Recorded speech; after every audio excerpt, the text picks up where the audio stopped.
बेयो जाबाय सानसेयारि बड'सा खौरांलाइनि दिनैनि थामहिनबा 15 सेप्तेम्बरनि बिसान। दिनैनि बिसानाव सोर सोरनि लिरथिया सेबखांजादों बेखौ फोरमायथिनो थाखाय आखायाव लानाय जाबाय। गलाघाटनि पबित्र ब्रत दैमारिनि बिरगोस्रि सिख्ला,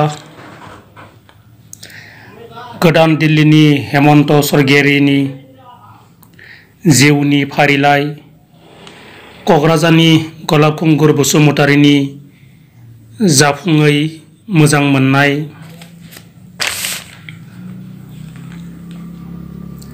बाक्सानि सबिराम बर'नि गोथां सिमां आरो बाक्सानि रैदोम बर'नि बोहैथि जिउआ खन्थाइया सेबखांजादों।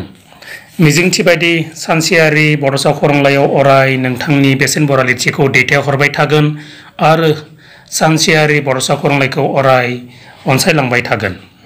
गोजोन्थों।